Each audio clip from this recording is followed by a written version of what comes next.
नमस्कार, तपाईँ हेर्दै हुनुहुन्छ नेपाल पोस्ट। आज मिति विक्रमसम्म 2079 साल साउन 2 गते सोमबार, इस्वीसम्म 2022 जुलाई 18 तारिक। विशेष गरी देश तथा विदेशका हेर्नै पर्ने महत्त्वपूर्ण खबर, विभिन्न नेताहरूको भनाई, स्वास्थ्य सम्बन्धी जानकारी, मौसमको अपडेट, खेल खबरसँगै आज दिनभरि कहाँ के हुँदैछ सम्पूर्ण जानकारीहरू लिएर शुभ बिहानीसँगै उपस्थित भइसकेका छौँ। हामीलाई कुन ठाउँदेखि हेर्दै हुनुहुन्छ अनि कस्तो लाग्दैछ, हामी प्रति कुनै प्रतिक्रिया छन् भने कृपया तलको कमेन्ट बक्समा आफ्नो प्रतिक्रिया दिन नभुल्नुहोला। साथै हाम्रो च्यानल सब्स्क्राइब गर्नु भएको छैन भने सब्स्क्राइब गरिदिनु होला ताकि हाम्रो भिडियो सबैभन्दा पहिला तपाईँ सामु आइपुगोस्। आउनुहोस् समाचार सुरु गरौँ। आजका मुख्य शीर्षकहरूबाट।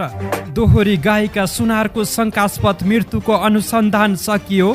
सडक बालबालिकालाई भारत लगेर मृगौला बेच्ने 5 जना पक्राउ। मोदीसँग भेट नभई प्रचण्ड नेपाल फर्किए। मेलम्ची सुरुङ फुट्दा मृत्यु भएका परिवारलाई 2 वर्षपछि राहत। बालुवाटारमा गभर्नर विरुद्ध प्रदर्शन गर्ने विद्यार्थीमाथि प्रहरीको धरपकड। मसानघाटको सार्वजनिक जग्गा अदालतको फैसलाले व्यक्तिको नाममा। तिलोत्तमाको नगरसभामा एमालेको लफडा। दैलेखमा करार कर्मचारी आन्दोलन प्रकरणमा आरोप प्रत्यारोप सुरु। अपाङ्गता भएकी युवती बलात्कार आरोपमा 2 जना पक्राउ। खाजा घरमा 1000 वेश्यावृत्ति गराएको आरोपमा महिला पक्राउ। निमोनियाबाट 22 दिने केटोको मृत्यु। तट्याङमा भेडा गुमाएका कृषकलाई राहत वितरण। कलैया उपमहानगरपालिकाले हटायो 43 कर्मचारी। उपसभामुख पुष्पा भुसालले लिइन् शपथ। उपचार गर्न विदेश धाउने परिस्थिति अन्त्य गर्नुपर्ने राष्ट्रपति भण्डारीको भनाई। एमसिसीका विषयमा ओलीले झुट बोलेको नारायण काजीको आरोप। महिनामा 1 दिन विद्युतीय रिक्सा चढेर इन्धन खपत कम गर्ने नेपालगञ्जका मेयरको लक्ष्य। आजदेखि बालबालिकालाई कोरोना विरुद्धको दोस्रो मात्रा खोप दिँदै। महालेखाले पनि औलायो फेवा ड्यामको अनियमितता। तनहुमा थपिए 4884 नयाँ मतदाता। कुपनडोलमा टेम्पो दुर्घटना। विभिन्न जिल्लामा भएका सवारी दुर्घटनामा परि 7 जनाको मृत्यु। कारागारमा कोरोना फैलिएपछि स्थानीयवासीलाई सतर्कता अपनाउन विराटनगर महानगरको आग्रह। थप 135 जनामा कोरोना संक्रमण। आर्थिक वर्षको पहिलो दिन नेप्से सामान्य बढ्यो। 1 अर्ब 23 करोड रुपियाँको कारोबार। गर्मीले युरोपका केही देशमा जनजीवन अस्तव्यस्त। पोर्चुगलमा 1 हप्तामै 238 जनाको ज्यान गयो। 5000 बालबालिका सहित हजारौं युक्रेनीलाई रुस लगियो। र नेपाल T20 लिगको टिम आज सार्वजनिक गरिँदै। अब सुन्नुहोस् पुरा समाचार।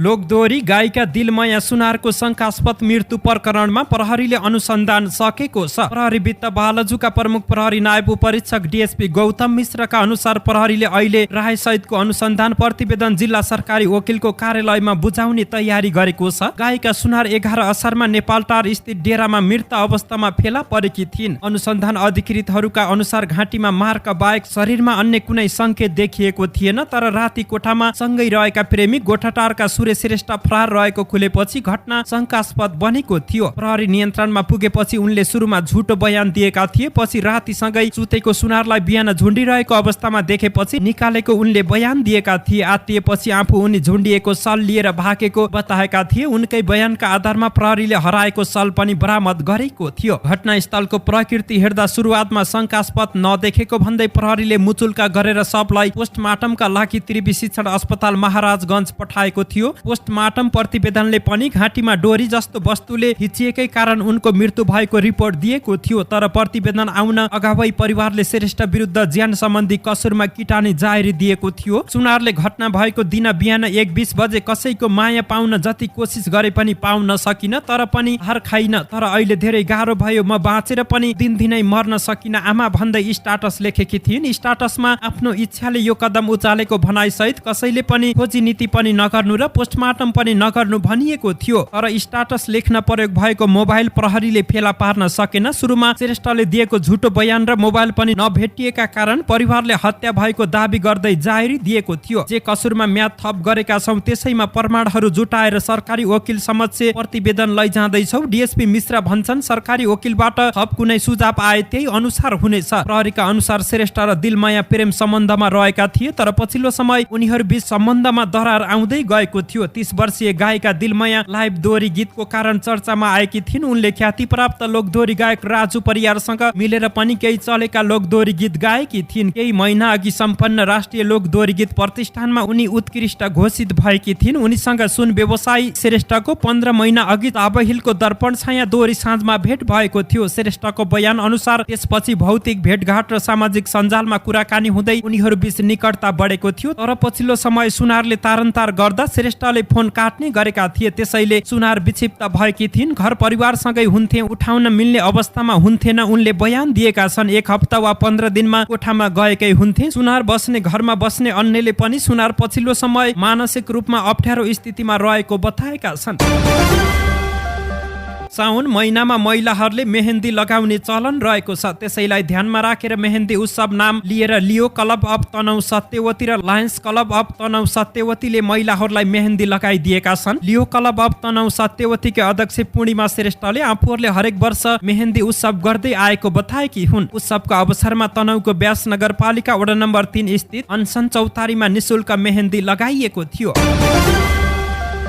काठमाडौँको सडकपेटीमा बस्ने सडकका बालबालिकाहरूलाई फकाएर भारतको कोलकाता पुर्याई मृगौला बिक्री वितरण गरेको आरोपमा प्रहरीले 5 जनालाई पक्राउ गरी सार्वजनिक गरेको छ। नेपाल प्रहरीको मानव बेचबिखन अनुसन्धान ब्युरोले असार 15 गते भारतको कोलकाता लैजानका लागि तयारी गरिरहेको अवस्थामा सुरुमा 3 जनालाई पक्राउ गरी अनुसन्धान सुरु गरेको थियो। प्रहरीले धुपेन्द्र साई, विजय कुमार, विमल बहादुर साईलाई अदालतबाट म्याद थप गरी सोधपुछ गरेपछि फरार रहेका विधान र हिमाल श्रेष्ठ भनेर चिनिने धनबहादुर रोका र आशिष तामाङलाई पक्राउ गरेको थियो। ब्युरोका अनुसार पक्राउ परेकाहरू मध्ये विमल र धनबहादुरले आफ्नो एउटा मृगौला भारतमा बेचिसकेको खुलेको छ। उनीहरूले आफ्नो मृगौला बेचेपछि अन्यलाई प्रलोभनमा पारेर मृगौला बेच्नका लागि तयार पार्ने गरेका थिए। प्रहरीका अनुसार उनीहरूले दुवै बालकलाई असार 15 गते कोलकाता लैजानका लागि आवश्यक मेडिकल परीक्षण गराएर तयारी अवस्थामा राखेका थिए। प्रहरीले दुवै बालकलाई पनि उद्धार गरेको छ। प्रहरीले पक्राउ परेका मध्ये धनबहादुर मुख्य व्यक्ति रहेको र उनैले मृगौला ग्रहणकर्तासँग मृगौला प्रत्यारोपणको लागि मोलमोलाई गर्ने ग्रहणकर्ताको आवश्यकता अनुसारको मृगौला दाता खोज्नको लागि आफ्ना सहयोगीहरूलाई परिचालन गर्ने गरेको पाइएको छ। मृगौला दाता खोज्ने क्रममा सहयोग गर्ने आफ्ना सहयोगीलाई भूमिका अनुसार उनले पैसा समेत वितरण गर्ने गरेका थिए। आरोपी धनबहादुरले नै पीडितलाई भारतमा लैजाने र मृगौला प्रत्यारोपणको काम सकिएपछि नेपाल फिर्ता ल्याउने गरेको पनि प्रहरीले दाबी गरेको छ। प्रहरीले हिजो आइतबार पत्रकार सम्मेलन गर्दै सो जानकारी दिएको हो।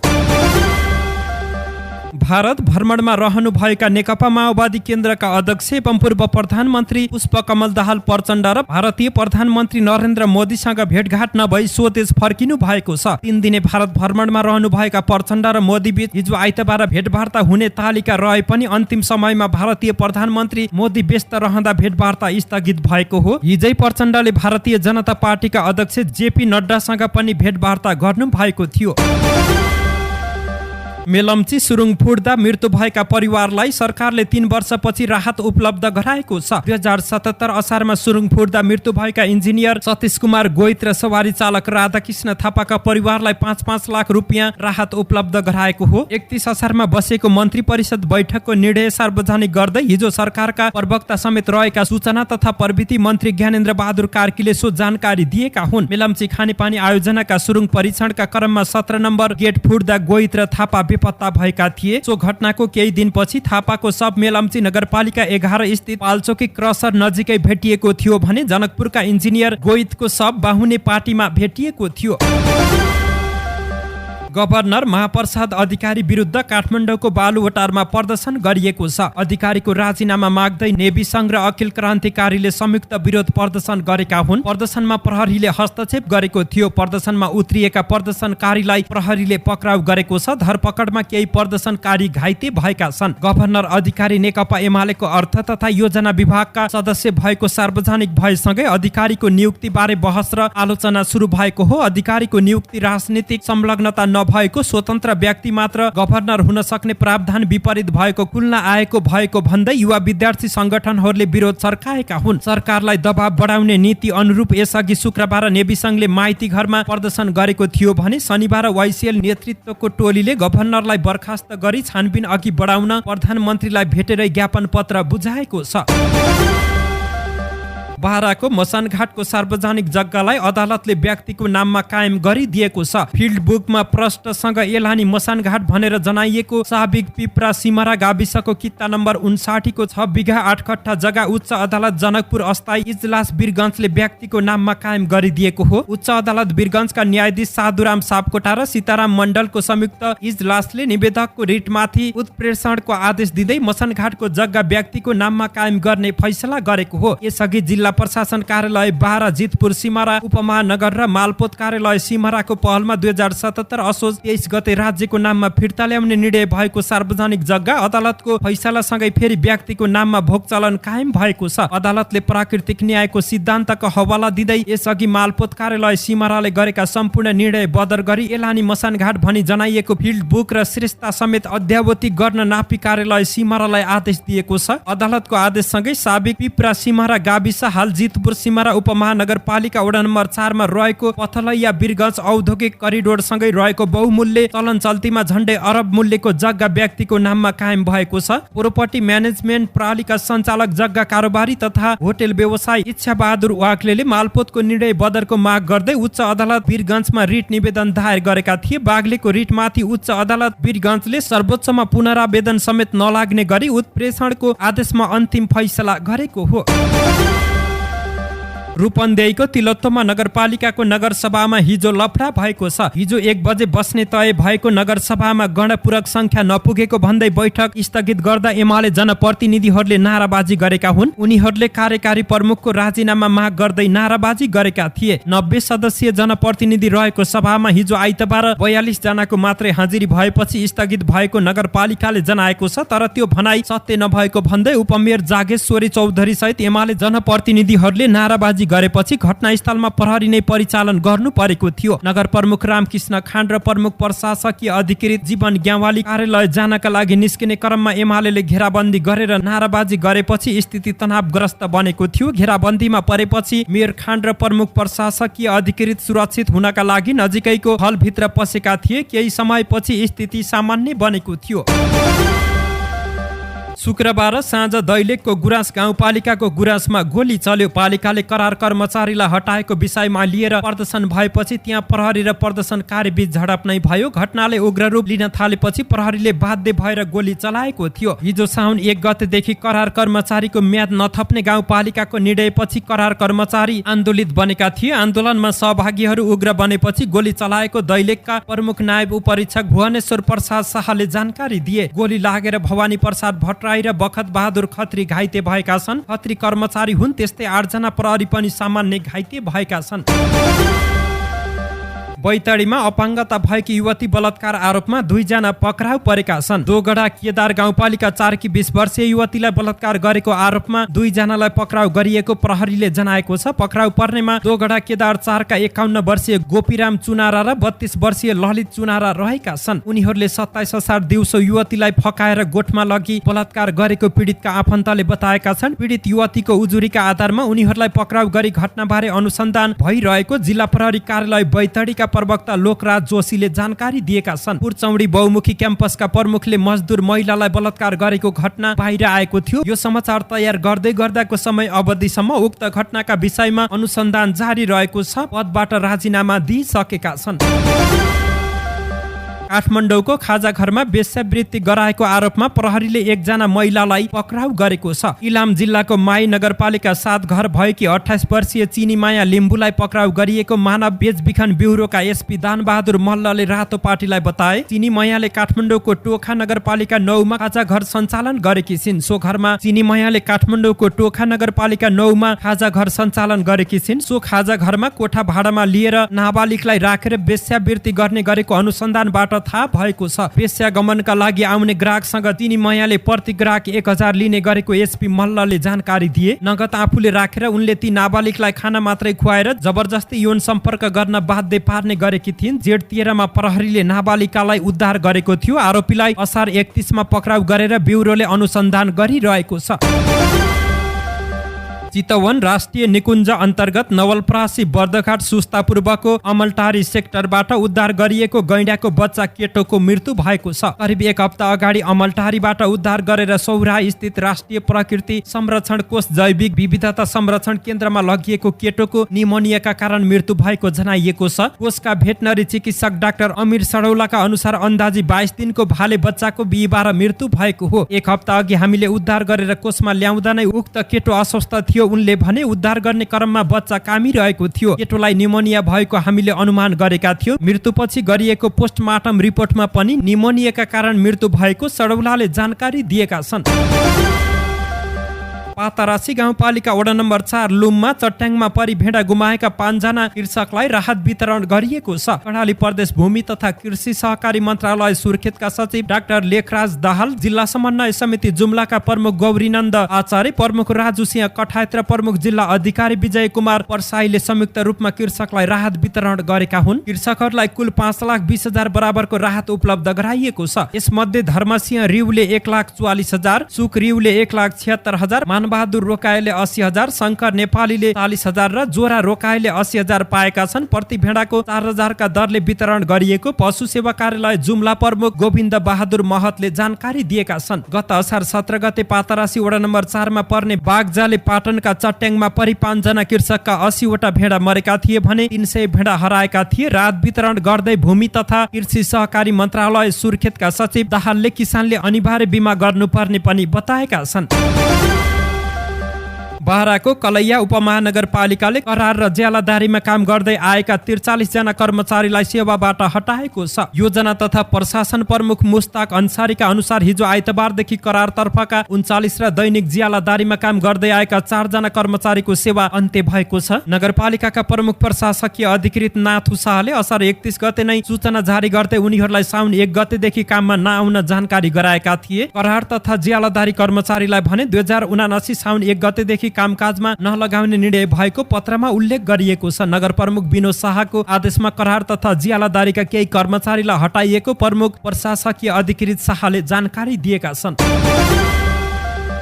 उपसभामुख पुष्पा भूषाल गौतमले हिजो आइतबार शपथ लिएकी छिन्। राष्ट्रपति कार्यालय शीतल निवासमा सभामुख अग्निप्रसाद सापकोटाले भूषाललाई पद तथा गोपनीयताको शपथ गराएका छन्। गौतम शुक्रबार उपसभामुखमा निर्वाचित भएकी थिइन्। राष्ट्रपति विद्या भण्डारीले उपचार गर्न ठूला शहर राजधानी र विदेश धाउनु पर्ने परिस्थितिको अन्त्य गर्नुपर्ने बताएकी छिन्। हिजो आइतबार काठमाडौँमा चिकित्सा शास्त्र अध्ययन संस्थानको 16 जयन्ती समारोहमा बोल्दै उनले सर्वसाधारणलाई पाएक पर्ने स्थानमा विशेषज्ञ स्वास्थ्य सेवा उपलब्ध गराउनु पर्ने बताएकी छिन्। रोगहरूको उपचार गर्न ठूला शहर राजधानी र विदेश धाउनु पर्ने परिस्थितिको अन्त्य गरी जनतालाई पाएक पर्ने स्थानमै आधारभूत तथा विशेषज्ञ स्वास्थ्य सेवा सहज बनाउन हाम्रो ध्यान केन्द्रित हुनुपर्ने राष्ट्रपति भण्डारीको भनाइ रहेको छ। नेपालको संविधानले स्वास्थ्य सेवालाई मौलिक हकमा राखेको भन्दै उनले त्यस अनुसार सेवा दिन राज्यले आवश्यक नीति कार्यक्रम र योजना तर्जुमा गर्नुका साथै पूर्वाधार विकास गर्नुपर्ने पनि बताएकी छिन्।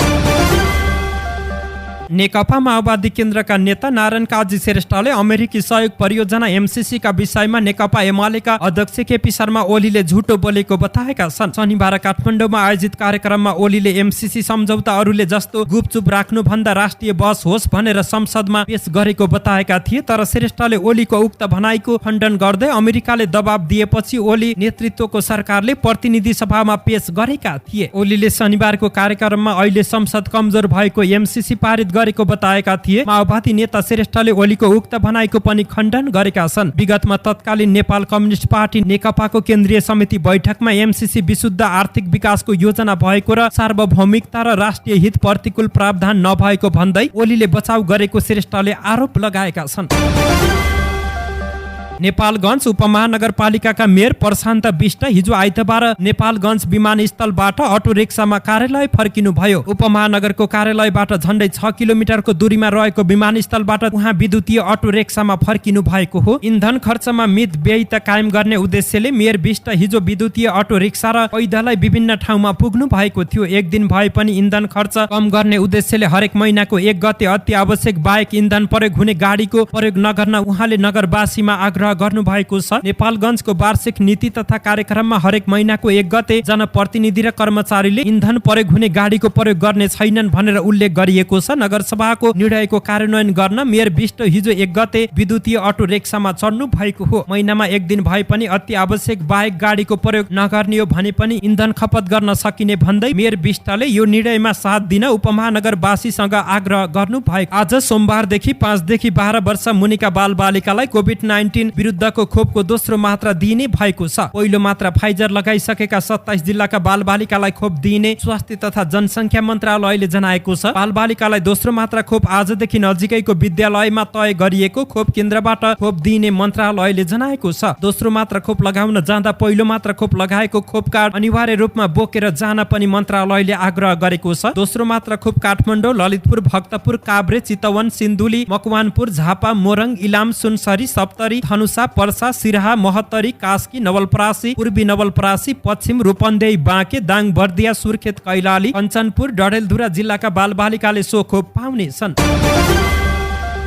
पोखराको फेवातालको मुहानमा बनाइएका सिल्ट्रेसन ड्याम गुणस्तरहीन रहेको भन्दै महालेखा परीक्षकको कार्यालयले प्रश्न उठाएको छ। महालेखाको हालै सार्वजनिक 59औं वार्षिक प्रतिवेदनमा ड्याम निर्माणका क्रममा गुणस्तरमा ध्यान नदिएको उल्लेख गरेको हो। सिल्ट्रेसन ड्यामको स्थलगत अवलोकन गर्दा ड्यामको तल्लो भागमा ढुङ्गाको गाह्रो भत्किएको र लिन्चिङ तर्फको मर्मत कार्य भएको देखिएको छैन। महालेखाले भनेको छ गुणस्तरीय निर्माणमा महानगरपालिकाले ध्यान पुर्याएको देखिएको छैन। फेवातालमा वर्षेनी जम्मा हुने ठूलो मात्राका गेग्रियान रोक्न र ताल संरक्षण गर्ने भन्दै महानगरले प्रदेश सरकारको सहकार्यमा सिल्ट्रेसन ड्याम बनाएको थियो। प्रदेशका तत्कालीन मुख्यमन्त्री पृथ्वी सुब्बा गुरुङ र पोखराका निवर्तमान मेयर मानबहादुर जीसीले संयुक्त रूपमा 2076 पुस 11 गते ड्यामको शिलान्यास गरेका थिए। फेवामा मिसिने खालका हर्पन, अन्धेरी, बेत्यानी र लौरुक गरी 5 ठाउँमा बनाइएका ती ड्याममा पोखरा महानगर र प्रदेशको उद्योग, पर्यटन, वन तथा वातावरण मन्त्रालयले संयुक्त रूपमा 28 करोड 16 लाख रुपियाँ लगानी गरेका थिए। आसन्न प्रतिनिधि सभा र प्रदेश सभा निर्वाचनलाई लक्षित गरी तनहुमा 1 महिनाको अवधिमा 4884 मतदाता थपिएका छन्। स्थानीय तह निर्वाचनपछि स्थगित भएको मतदाता नामावली सङ्कलन असार 1 गतेदेखि पुनः सुचारू भएको थियो। 1 महिनाको अवधिमा 2298 महिला र 2478 पुरुष गरी 4776 तनहुका नयाँ मतदाता थपिएको जिल्ला निर्वाचन कार्यालयले जनाएको छ। त्यस्तै बाहिरी जिल्लाका 108 मतदाता पनि निर्वाचन कार्यालय मार्फत थपिएका छन्। मतदाता नामावली दर्ताका लागि सर्वसाधारणको आकर्षण देखिएको निर्वाचन अधिकारी हरिप्रसाद ढकालले जानकारी दिए। फोटो सहितको मतदाता नामावली दर्ता गरी मताधिकार सुरक्षित गर्न सर्वसाधारणमा आकर्षण देखिएको उनले बताए। कार्यालयमा दैनिक जसो भिड लाग्ने गरेको छ। ललितपुरको कुपन्डोलमा टेम्पो दुर्घटना भएको छ। पुलचोकबाट बानेश्वरतर्फ जाँदै गरेको घुम्ती टेम्पो दुर्घटना भएको उपत्यका ट्राफिक प्रहरी कार्यालयले जनाएको छ। 4145 नम्बरको टेम्पो दुर्घटना हुँदा 3 जना यात्रु सामान्य घाइते भएका छन्। बिजुलीको पोलमा ठोकिएर टेम्पोको अगाडिको भागमा क्षति पुगेको छ। काठमाडौँ, चितवन, तनहुँ, बारा र नुवाकोटमा छुट्टा छुट्टै स्थानहरूमा भएको सवारी दुर्घटनामा परि 7 जनाको मृत्यु भएको छ। काठमाडौँ महानगरपालिका 16 बालाजु स्थित बा 5 ख 2872 नम्बरको बस र बा 70 प 6128 नम्बरको मोटरसाइकल शनिबार ठोकिँदा 1 जनाको मृत्यु भएको छ। मृत्यु हुनेमा मोटरसाइकल चालक नागार्जुन नगरपालिका 1 रानीवन बस्ने 28 वर्षीय रोमन थापा मगर रहेका छन्। दुर्घटनामा गम्भीर घाइते भएका उनको त्रिवी शिक्षण अस्पताल महाराजगञ्जमा उपचारको क्रममा मृत्यु भएको हो। बस चालकलाई प्रहरीले नियन्त्रणमा लिएको छ। चितवनको भरतपुर महानगरपालिका 10 स्याउली बजार स्थित सडकमा बा 13 च 2371 नम्बरको कारले प्रदेश नम्बर 30122 च 7554 नम्बरको भ्यानलाई शनिबार ठक्कर दिँदा 1 जनाको मृत्यु भएको छ। मृत्यु हुनेमा भ्यान चालक नवलपरासी पश्चिम प्रतापपुर गाउँपालिका 7 बस्ने 24 वर्षीय अमृत कुमार कुशवाहा रहेका छन्। दुर्घटनामा गम्भीर घाइते भएका उनको भरतपुर सरकारी अस्पतालमा उपचारको क्रममा मृत्यु भएको हो। दुर्घटनामा ना 63 प 1109 नम्बरको स्कुटरमा समेत क्षति पुगेको छ। 3वटै सवारी साधन र कार चालकलाई प्रहरीले नियन्त्रणमा लिएको छ। चितवनकै भरतपुर महानगरपालिका 15 रामपुर स्थित सडकमा ग 2 च 9062 नम्बरको कारले ना 33 प 1455 नम्बरको मोटरसाइकललाई शनिबार ठक्कर दिँदा 1 जनाको मृत्यु भएको छ। मृत्यु हुनेमा मोटरसाइकल चालक हाल पहिचान नखुलेका करिब 40 वर्षीय पुरुष रहेका छन्। दुर्घटनामा गम्भीर घाइते भएका उनको नयाँ मेडिकल कलेज भरतपुरमा उपचारको क्रममा मृत्यु भएको हो। कार चालकलाई प्रहरीले नियन्त्रणमा लिएको छ। तनहुँको व्यासनगर महानगरपालिका 11 फरकचौर स्थित सडकमा ग1 क 3683 नम्बरको बस र ग15 प 6504 नम्बरको मोटरसाइकल शनिबार ठोकिँदा एकजनाको मृत्यु भएको छ। मृत्यु हुनेमा मोटरसाइकलमा सवार सोही नगरपालिका 11 बस्ने 23 वर्षीय विक्रम सुनार रहेका छन्। दुर्घटनामा गम्भीर घाइते भएका उनको जिल्ला अस्पताल दमौलीमा उपचारको क्रममा मृत्यु भएको हो। बस चालकलाई प्रहरीले नियन्त्रणमा लिएको छ। बाराको महागढीमाई नगरपालिका 5 दहियार स्थित सडकमा प्र 203020 प 4172 नम्बरको मोटरसाइकल शनिबार दुर्घटना हुँदा एकजनाको मृत्यु भएको छ। मृत्यु हुनेमा मोटरसाइकलमा सवार सरलाई सेखाउन बस्ने 28 वर्षीय अरविन्द कुमार कुशवाहा रहेका छन्। दुर्घटनामा गम्भीर घाइते भएका उनको राज्य लक्ष्मी अस्पताल कलैयामा उपचारको क्रममा मृत्यु भएको हो। दुर्घटनामा घाइते भएका मोटरसाइकल चालकको सोही अस्पतालमा उपचार भइरहेको छ। नुवाकोटको लिखु गाउँपालिका 6 छहरे स्थित सडकमा ना 62 प 9521 नम्बरको मोटरसाइकल बिजुलीको पोलमा ठोकिएर गए राति दुर्घटना हुँदा एकजनाको मृत्यु भएको छ। मृत्यु हुनेमा मोटरसाइकल चालक सोही ठाउँ बस्ने 27 वर्षीय करण केसी रहेका छन्। उनको घटनास्थलमै मृत्यु भएको थियो। दुर्घटनामा घाइते भएका मोटरसाइकलमा सवार सोही ठाउँ बस्ने 27 वर्षीय अनिश श्रेष्ठलाई स्थानीय मेडिकलमा सामान्य उपचार पछि थप उपचारको लागि काठमाडौँ ल्याइएको छ। नुवाकोटको ककानी गाउँपालिका 1 महालक्ष्मी थान स्थित सडकमा 4 ख 3728 नम्बरको टिपर हिजो आइतबार बिहान दुर्घटना हुँदा एकजनाको मृत्यु भएको छ। मृत्यु हुनेमा टिपरमा सवारी ककानी गाउँपालिका 1 बस्ने 32 वर्षीय बसन्ती बलामी रहेकी छिन्। उनको घटनास्थलमै मृत्यु भएको हो। दुर्घटनामा घाइते भएका टिपरमा सवार 5 जनालाई उपचारको लागि काठमाडौँ ल्याइएको छ।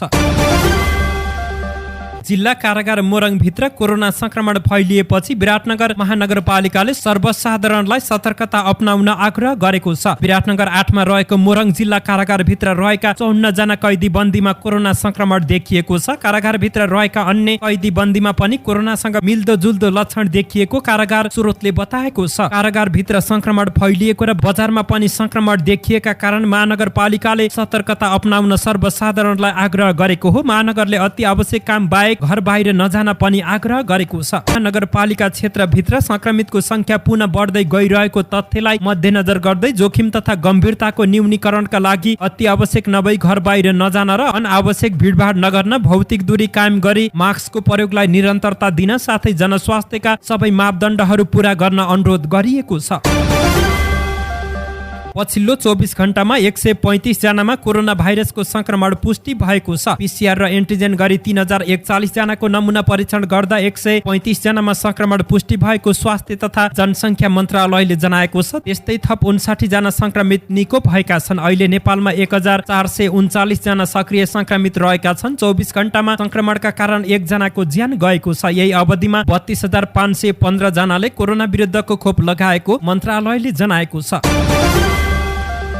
नयाँ आर्थिक वर्ष 2079-80 को पहिलो दिन शेयर बजार सामान्य बढेको छ। कारोबार सुरु भएदेखि नै घडबड भइरहेको शेयर बजार परिसूचक नेप्से बन्द हुने बेलामा सामान्य बढेर बन्द भएको छ। नेप्से हिजो 1.93 अङ्कले बढेर 2011.39 बिन्दुमा पुगेको थियो। बैंक, व्यापार, उत्पादन, जीवन बीमा र लगानी समूहको शेयर सामान्य बढेको छ। शेयर बजार सामान्य बढेको दिन 210 वटा कम्पनीका 30,45,000 किता शेयर 1,23,24,00,000 रुपियाँमा कारोबार भएका छन्। सबैभन्दा धेरै माथिल्लो तामाकोशी जलविद्युत कम्पनीको 6 करोड रुपियाँको शेयर किनबेच भएको छ। हिजो राहदी जलविद्युतको शेयर 5.5% तथा प्रभु बैंक र नयाँ सारथी लघु वित्तको शेयर 4% भन्दा धेरैले बढेको छ। सामुदायिक लघु वित्तको शेयर 7.5% ले घटेको छ।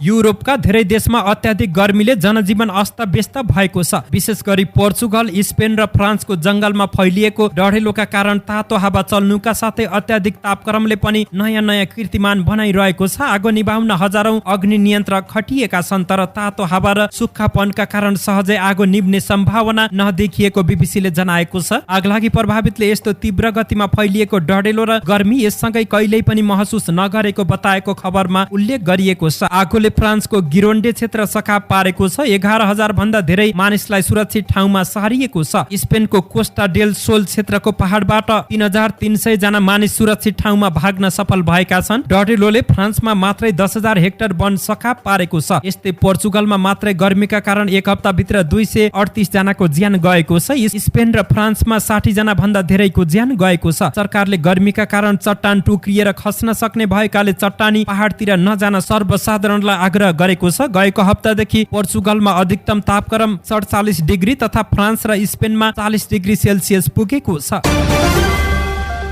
अन्तर्राष्ट्रिय सञ्चार माध्यमका अनुसार पछिल्लो 24 घण्टाको अवधिमा 28,424 युक्रेनी नागरिकलाई रुसले लगेको छ। डनबस क्षेत्र सहितका युक्रेनका जोखिमपूर्ण क्षेत्रबाट ती मानिसलाई रुस सारिएको बताइएको छ। युक्रेनका अधिकारीहरूले भने रुसले ती नागरिकलाई बलपूर्वक लगेको जनाएको छ। यस्तै युक्रेनका सहयोगी अन्य पश्चिमा देशहरूले पनि रुसको यस्तो कदमको विरोध गरेका छन्। यो सँगै रुसले युक्रेनमा अर्को तहको आक्रमणको तयारी गरेको पनि बताइएको छ।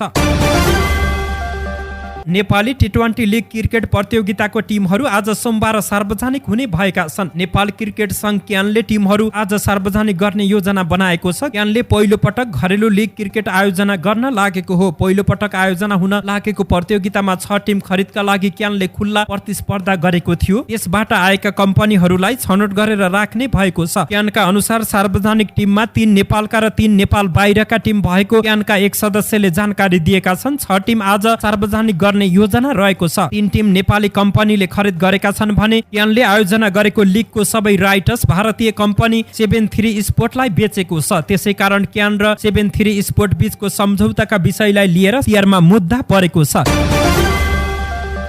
धन्यवाद। यस्तै ताजा समाचारको लागि नेपाल पोस्ट हेर्दै गर्नुहोला।